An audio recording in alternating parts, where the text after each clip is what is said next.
All right, straight to the money desk now. We've got Devan Murugan with us. So, Devan, I see that ACSA has released their results. How do those numbers look like, especially because the aviation industry in South Africa hasn't been doing so well since COVID-19? Yeah, I mean, it's basically all over the world. And the Airports Company of South Africa, I beg your pardon, has also felt that pinch. I mean, it was a terrible 3 years during COVID. It basically sort of, decimated the airline industry. But the losses are still there, although narrowed. So let's just pick it up from that. The Airports Company of South Africa, as we said, making a 1 billion rand loss in the 2021-2022 financial year. Well, in the previous year, the loss was much bigger as the impact of lockdowns and shrinking air travel hit hard.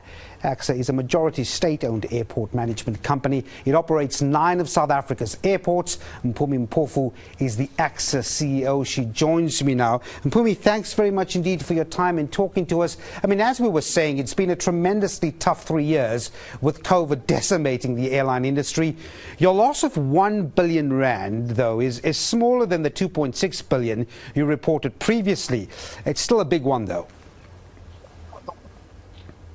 Yes, it is, Devan, and thank you very much for giving us the opportunity to share our results with you. Just reducing that loss by 1.6 billion was no mean feat. We've had to employ a revised strategy and revised financial plan to get to this particular point, and these are results of really sustaining our business and doing exceptionally well under the circumstances. You'll recall that 2021 was also very unpredictable, in the sense that we started off the year straight into July unrest, then we had Delta, later on in the year we had Omicron, and all of these events were completely unexpected. Much later in the year, we also saw a shutdown in Asia-Pacific region towards the tail end of that financial year. We did have an impact globally, together with the facts around the East European war, which muted international travel significantly. But also, very important issues are the energy crisis, which basically has resulted in an economic downturn, and therefore passenger appetite and interest in travel has been muted. Similarly, we've not suffered we've actually suffered significant downturn resulting from the energy crisis in our own country. So many factors have contributed negatively towards even the recovery rate in that particular financial year. But I'm happy to say, with the situation looking up, the beginning of this financial year, the lockdowns are gone, the restrictions in large parts of the world have been lifted. We're really looking forward to a much better performance in 2022. And we'll talk about that in a moment, but then I'm not quite sure whether this fits into the reporting period, but more and more of your commercial clients, and these are airlines, whether it's SA Express to Comet to Mango, either being liquidated or grounded. I mean, what's been the impact on the business? I mean, with the revenue and with those particularly relating to the reporting period?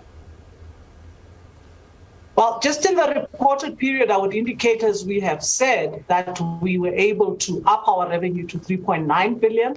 But a component of that was 2.18 billion, which was the non-aeronautical revenue. The aeronautical revenue was much lower, and that's a result of muted recovery on the aeronautical business and therefore the airlines. There has been some restriction that has come as a result of the ComAir situation and other airlines just cutting down, and that tends to have an impact on basically availability of fleet, and what it's tended to have an impact is on pricing of tickets, and that's just in this financial year. In the previous financial year, I'm happy to say, before ComAir problems, domestic aviation was actually leading the recovery compared to international travel, and by implication, we were recovering on the back of the South African airlines, which basically contributed up to 83% of the traffic recovery in that particular financial year, with international only recovering at about 29%. So they've played an important role for the year under review. The impacts are going to be felt in this year with limited capacity, but I must indicate that what tends to happen is the other airlines increase their fleet availability. And currently in engagements with the other airlines, there's an indication, particularly as we move towards the peak period of December, of most of them increasing their fleet to deal with the expected demand. Mm-hmm. There's a lot of work to be done as far as refurbishing airports are concerned, right? From runways to everything else that you have to do. Where does the money come from that? The money comes from our own resources. We have been able to cap our capital expenditure as part of our recovery strategy. Initially, we were in the 7 billion range, but because of COVID, we reduced that to 1 billion a year.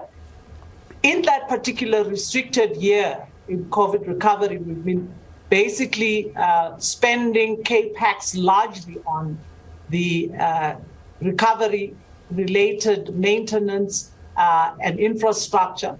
We have completely cut out significant traffic-related capital expenditure, such as expansion of terminal buildings and runways, which are not necessary at this stage.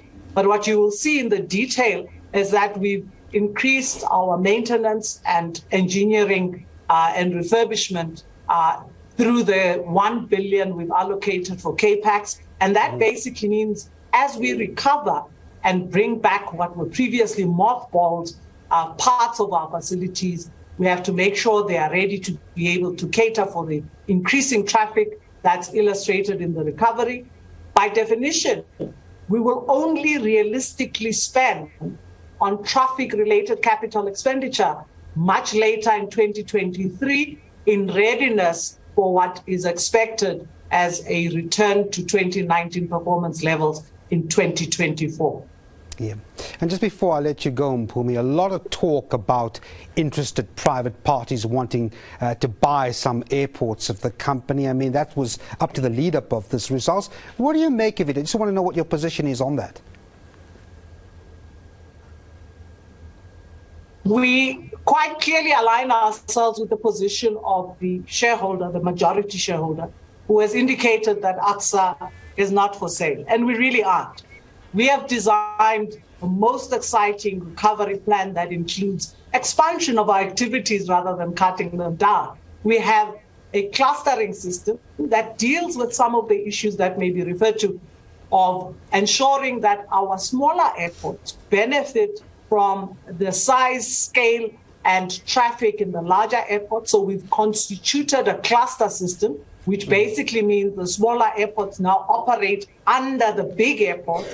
And those clusters are embedded in the local economies as we take advantage of new growth prospects into the future. So we're expanding into Africa. We're taking up more domestic airports locally. Our trajectory is upwards. All the figures indicate our EBITDA is up, our revenue is up. I'm not certain what circumstances would have to be prevail for us to look at disposing any part. But I guess that's a shareholder matter, and they've clearly stated their case, and we agree with them. All right. Well, thanks very much indeed, Mpumi Mpofu, ACSA CEO. Thanks indeed for briefing on those results.